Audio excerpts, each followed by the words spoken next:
Hello everyone. In today's video lecture we will discuss about software requirement specification.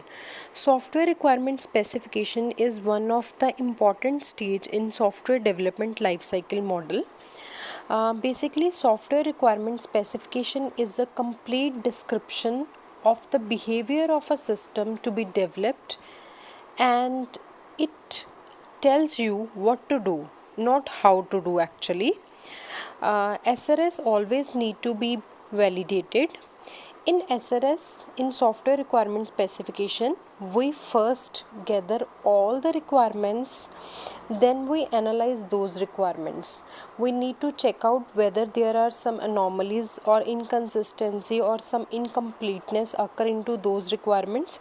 If there are some kind of problems into those requirements, we need to prioritize the requirements and we need to negotiate with those requirements. And then finally we gather the proper set of requirements, we document them, and then we move on to the next step of product development.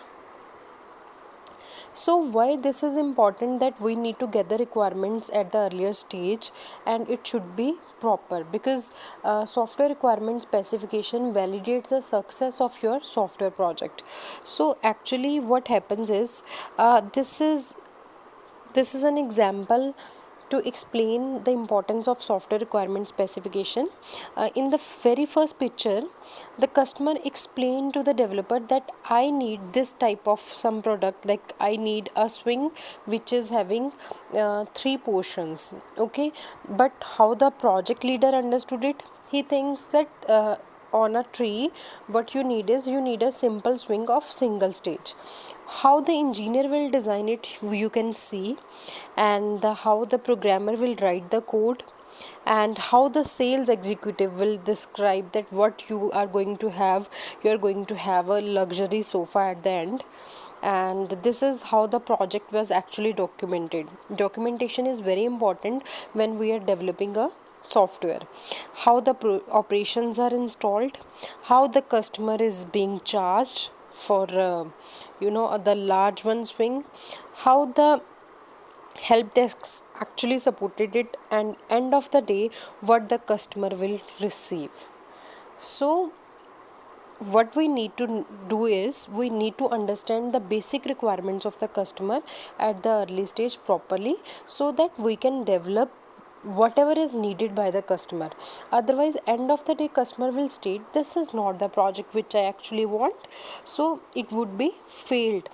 So we don't want such kind of situation. That's why we are going to gather our requirements properly. So let's discuss about software requirement specification step by step guide. So in software requirement specification, we document all the requirements of the customer which are going to be developed throughout the project. So software requirement specifications are of two types. Requirements are of two types. One is functional. Functional means the parts of the parts of the software which are going to be functional after the development. And the non-functional requirements include actually the quality check, the performance engineering, or some design constraints. So we categorize them into, as per the business requirement, we categorize as what are the requirements of the user, what are the functional requirements, what are the non-functional requirements. Then what should be the characteristics of a good SRS. It should be unambiguous, it should be complete, it should be verifiable, it should be consistent, it should be modifiable, it should be verifiable, it should be traceable, it should be design independent, it should be like in that way the customer should able to understand it.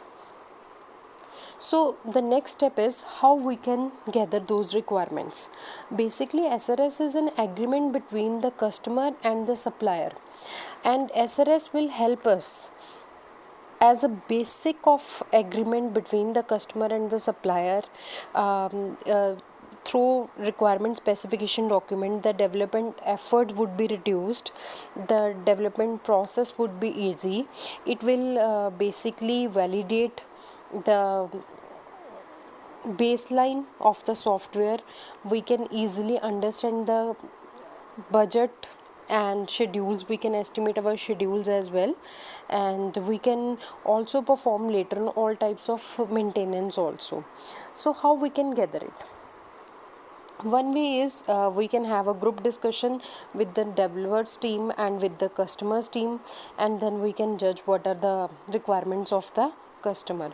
So we can do one thing, that we can do one to one interview or some group interviews we can conduct, or we can mind map what is required by the user, what is his schedule, what are the resources available with us, what are the features expected from the user into that particular software.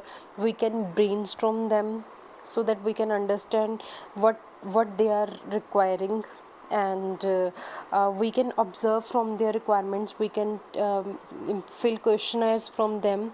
We can request them to fill proposals. We can create use cases, and we can focus on particular groups. We can create use case diagrams. We can create prototypes to show that is this type of requirements are is this type of the requirements of your software. So what we need is, we need to drive the requirements which needs to be clear, and the developer need to have a pure understanding of the project on which he is going to work. And for this there is need of detailed communication between the project team and the customer. And after that we will create a software requirement specification document, which will later help us in the other stages of SDLC, where we will verify and validate our software project. It would only be possible when our software requirement specification document is correct, complete, unambiguous, it is modifiable, and we need to validate it first. So that's it about software requirement specification. Thank you.